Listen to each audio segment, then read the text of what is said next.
Të nderuar kolegë, jemi në fund të sesionit dytë të kësaj legislature dhe është e rëndësishme të bëjmë një bilanc të punës sonë të përbashkët, natyrisht duke parë edhe nga perspektiva e zhvillimeve të pritshme dhe shumë të rëndësishme për Kuvendin e Shqipërisë dhe për Shqipërinë tonë.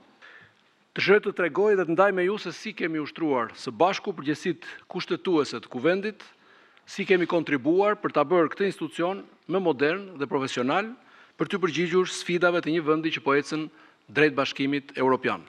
Në këto dy sesione kemi punuar mbi 3 funksionet themelore të Kuvendit, të përcaktuara nga kushtetuta: funksioni legjislativ, funksioni mbikëqyrës dhe funksioni zgjedhës. Në këto 3 drejtime besoj se kemi bërë hapa të rëndësishëm përpara. Kuvendi ka qenë institucioni ku janë materializuar reformat më të rëndësishme të kësaj periudhe. Gjatë 2 sesioneve të para të legislaturës janë miratuar 131 ligje, afro 40 ligje më shumë se sa 2 sesionet e fundit të legislaturës kaluar. Kemi miratuar me konsensus ndryshimet në rregulloren e Kuvendit, duke modernizuar procedurat parlamentare dhe duke rikonfiguruar komisionet e përhershme të Kuvendit. Kemi ndërmarrë reforma të rëndësishme në kodin penal dhe kodin civil, kemi përmirësuar kuadrin ligjor për konfliktin e interesit, lobimin, komisionet hetimore, organet e drejtësisë, statusin e gjyqtarëve dhe prokurorëve, pronësinë intelektuale, veprimtarinë financiare, mbrojtjen e mjedisit, bujqësinë dhe zhvillimin rural. Janë reforma që ndërtojnë institucionet e Shqipërisë së dekadës së ardhshme. Të nderuar kolegë, nëse do duhet ta përkufizonim këtë legislaturë me një fjali të vetme, unë do të thoja se kjo është legjislatura e integrimit evropian. Asnjëherë më parë puna e Kuvendit nuk ka qenë kaq e lidhur me procesin e negociatave. Për të garantuar harmonizimin e plotë të tyre me standardet evropiane janë miratuar 157 amendamente shtesë, kemi shqyrtuar dhe miratuar pozicionet negociuese të Shqipërisë, kemi monitoruar vazhdimisht ecurinë e procesit të negociatave, kemi zhvilluar 10 seanca dëgjimore me ministrat dhe ekipet negociatore, kemi miratuar me konsensus rezolutën për procesin antarësimit të Republikës Shqipërisë në Bashkimin Evropian. Gjatë kësaj periudhe Shqipëria ka vijuar hapjen e grup kapitujve negociues, ka hyrë në fazën përfundimtare të negociatave dhe ka shënuar mbylljen e kapitujve të parë të negocimit. Ky është një sukses kombëtar, është një sukses i qeverisë shqiptare, i Kuvendit dhe i gjithë shoqërisë shqiptare. Të nderuar kolegë, funksioni mbikëqyrës është një nga funksionet më të rëndësishme të Kuvendit dhe njëkohësisht fusha ku besoj se kemi realizuar transformimin më të madh gjatë kësaj legjislature. Për shumë vite monitorimi parlamentar ishte përqendruar kryesisht në shqyrtimin formal të raporteve të institucioneve. Institucionet raportonin, komisionet diskutonin dhe Kuvendi meratonte rezolutat. Ne vendosëm ta ndryshojmë të qasje. Për herë të parë zbatuam kuadrin e ri procedurial të rregullores së Kuvendit, duke orientuar procesin e monitorimit drejt vlerësimit të performancës së institucioneve, rezultateve konkrete, ndikimit të politikave publike dhe nivelit të zbatimit të rekomandimeve të Kuvendit. Pas ndryshimeve të miratuara me konsensus në rregulloren e Kuvendit, është parashikuar mënyra e raportimit të institucioneve të pavarura me shishikuar pra kjo procedurë me synim rritjen e cilësisë së mbikëqyrjes parlamentare, duke vendosur fokus te raportimi i vitit aktual, ashtu dhe te zbatimi i rekomandimeve të vitit paraardhës. Një tjetër zhvillim me rëndësi ishte edhe hartimi dhe fillimi i zbatimit të kalendarit vjetor të mbikëqyrjes parlamentare. Për herë të parë kontrolli parlamentar nuk zhvillohet vetëm si reagim ndaj ngjarjeve, por mbi bazën e një planifikimi të mirëfillë strategjik që merr në konsiderat prioritetet kombëtare, rekomandimet e Bashkimit Evropian, dokumenta strategjike dhe nevojën për një mbikëqyrje më efektive. Ky është një ndryshim në kulturën e funksionimit të Kuvendit. Funksioni për cilin flitet më pak në opinionin publik, por që është vendimtar për cilësinë e institucioneve tona, është funksioni zgjedhës. Gjatë kësaj periudhe, Kuvendi ka administruar me profesionalizëm procedurat për plotësimin e vakancave në institucionet kushtetuese dhe ato të krijuara me ligj. Janë vlerësuar 119 kandidatura, janë mbështetur procedurat për plotësimin e 20 vakancave.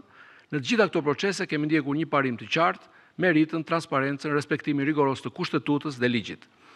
Gjatë kësaj periudhe kemi zhvilluar një aktivitet intensiv me Parlamentin Evropian dhe parlamentet e vendeve anëtare të Bashkimit Evropian në kuadrin e diplomacisë parlamentare. Vizitat zyrtare, konferencat ndërparlamentare dhe kontaktet me kryetarët e parlamenteve kanë pasur një objektiv të vetëm, sigurimin e mbështetjes politike për procesin e antarësimit të Shqipërisë në Bashkimin Evropian. Delegacionet përbëra nga gjithë spektri politik shqiptar kanë vizituar më shumë se gjysmën e parlamenteve të Bashkimit Evropian. Në një kohë kur në disa vende europiane është rritur skepticizmi ndaj zgjerimit, ishte detyra jonë të shpjegonim dhe vazhdon të mbetet detyrë, të shpjegonim reformat që po ndërmerr Shqipëria dhe të fitojmë besimin e partnerëve tanë. Në të gjitha forumet ndërkombëtare, në kontaktet me Kongresin Amerikan, me parlamentet e vendeve anëtare dhe në Asamblenë Parlamentare të NATO-s, Parlamenti ka marrë pjesë në 86 forume dhe takime, duke dëshmuar dhe konfirmuar se Shqipëria mbetet një aleate e besueshme e angazhuar për të përmbushur detyrimet e saj në NATO dhe për të kontribuar në sigurinë, paqen dhe stabilitetin rajonal dhe ndërkombëtar. Ndërsa në javët e para sesionit të ri parlamentar, Kuvendi do të organizojë konferencën ndërparlamentare, agenda strategjike e zgjerimit të Bashkimit Evropian dhe antarësimi i Shqipërisë, e cila do të mbledh në Tiranë përfaqësues të parlamenteve të 27 vendeve anëtare të Bashkimit Evropian, të vendeve kandidate, të Parlamentit Evropian dhe Komisionit Evropian. Ky do të jetë një nga forumet më të rëndësishme parlamentare ndërkombëtare të organizuara në Shqipëri dhe një mundësi tjetër për të forcuar mbështetjen politike ndaj objektivit tonë strategjik, antarësimit të plotë të Shqipërisë në Bashkimin Evropian. Sot mund të themi me bindje se Kuvendi ka qenë një ambasador i rëndësishëm i Shqipërisë në procesin e integrimit evropian, krahas punës natyrisht të madhe të diplomacisë, institucioneve të qeverisë, Ministrisë së Punëve të Jashtme dhe gjithë aktorëve të tjerë të zhvillimit. Kjo e bën edhe më të rëndësishëm rolin e grupit parlamentar të Partisë Socialiste, si forca që ka mbajtur peshën kryesore të reformave dhe të procesit të integrimit. Dhe këtu pa u zgjatur, sepse kryetari i grupit do të ndalet më konkretisht, besoj, gjej rastin të falenderoj kontributin e çdo deputeti të grupit parlamentar të Partisë Socialiste për punën e palodhur në komisione, seanca plenare, aktivitete ndërkombëtare dhe në zonat përkatëse elektorale. Puna në komunitet bëhet veçanërisht e rëndësishme në këtë fazë të procesit të integrimit, një proces që nuk mund të përmbyllet me sukses pa arritur ndërgjegjësimin e gjithë shoqërisë, grupeve të interesit, sipërmarrjes dhe rinisë shqiptare në veçanti. Gjatë periudhës shtator 2025, korrik 2026, Kuvendi është përfshirë në një proces të modernizimit institucional dhe transformimit digital.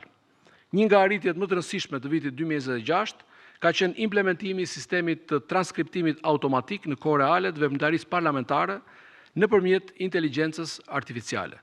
Sistemi ka hyrë prej disa muajsh në funksion, duke vazhduar edhe trajnimin dhe vetëpërmirësimin, që nga mbledhja e parë e transkriptuar, ajo e Komisionit të Ligjeve në 4 shkurt 2026, janë transkriptuar me sukses 287 mbledhje të komisioneve parlamentare me rreth 486 orë material të përpunuar.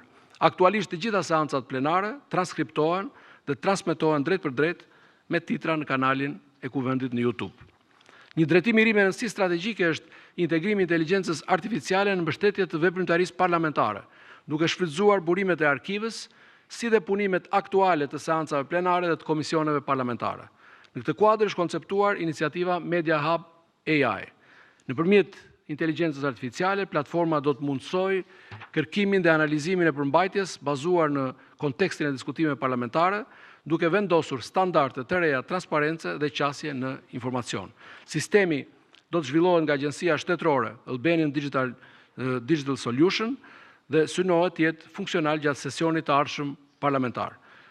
E gjithë inteligjenca e sistemit do të jetë e përdorshme nëpërmjet komunikimeve automatike API edhe me sisteme të tjera që mund të ngrihen mbi këtë bazë nga grupet parlamentare apo palë të tjera të interesuara, dhe këtu po risjell në vëmendjen tuaj se grupi ynë parlamentar, kryetari i partisë gjithashtu e ka shprehur vullnetin dhe ambicien ton për të qenë avangardë, dhe ky grup do të jetë natyrisht i pari që do të shfrytëzojë këtë potencial dhe këtë mundësi që ofron infrastruktura e inteligjencës artificiale tashmë instaluar në Kuvendin e Shqipërisë. Gjatë kësaj periudhe janë ndërmarrë hapa konkret në bashkëpunim me Autoritetin Kombëtar për Sigurinë Kibernetike dhe për të kaluar nga një mbrojtje kibernetike reaktive e mbështetur të raportimi incidentit pasi ka ndodhur, të monitorimi aktiv dhe i vazhdueshëm nga AKSK në cilësinë e cirtit kombëtar. Pas sulmit kibernetik të 10 marsit të këtij viti, kemi lidhur marrëveshje me AKSK për zgjerimin e monitorimit deri në nivelet fundore endpoint. Në bashkëpunim me partnerën ndërkombëtar, National Democratic Institute, Westminster Foundation for Democracy dhe prezencën e OSBE-s janë ndërmarrë disa nisma strategjike në mbështetje të modernizimit të mëtejshëm të institucionit, ndër të cilat sistemi RMS, modernizimi i bibliotekës parlamentare dhe sistemi i ri i legis. Të nderuar kolegë, gjatë 2 sesioneve të para të kësaj legislature, Kuvendi ka vijuar të investojë në edukimin parlamentar, duke zhvilluar 243 aktivitete edukative me pjesëmarrjen e mbi 9.000 qytetarëve. Përmes programeve Punishtja e Demokracisë, Këndvështrimi im, Kuvend On, vizitave studimore dhe tureve parlamentare, mijëra nxënës, studentë dhe qytetarë janë njohur me procesin legjislativ, rolin e deputetit dhe funksionimin e institucioneve demokratike. Së shpejti do të bëhet dhe inaugurimi i qendrës së vizitorëve të Kuvendit, një hapësirë moderne dhe interaktive që në bashkëpunim me Parlamentin Evropian do të ofrojë përvoja inovative të edukimit qytetar dhe simulimit të procesit legjislativ evropian me ndihmën e inteligjencës artificiale. Në aspektin administrativ, dëshiroj t'ju informoj se Byroja e Kuvendit miratoi këtij jave dhe strukturën e re organizative të administratës Kuvendit.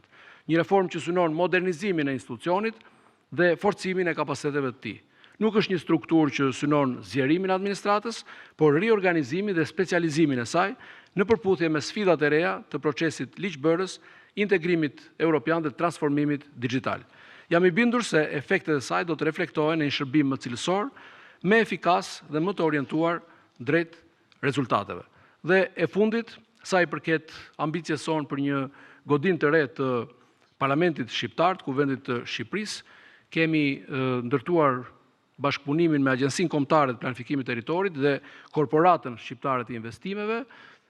Kemi nxjerrë termat e referencës dhe kemi punuar mbi to duke shfrytzuar edhe bazën e të dhënave të referencës nga disa konkurse arkitekturore të së kaluarës, të cilat natyrisht kanë nevojë për një dorë tjetër, për një rifreskim, sidomos në aspektin e teknologjive të reja që në atë kohë nuk kanë qenë prezente dhe sot janë një fuqi e re dhe sipas planifikimit tonë dhe kalendarizimit apo ekonomisë së kohës, besoj që në fund shtatori, fillim tetori, ne do të jemi gati për të shpallur një konkurs ndërkombëtar për një godinë të re të Parlamentit Shqiptar. Shumë faleminderit, suksese dhe punë të mbarë. Faleminderit gjithëve.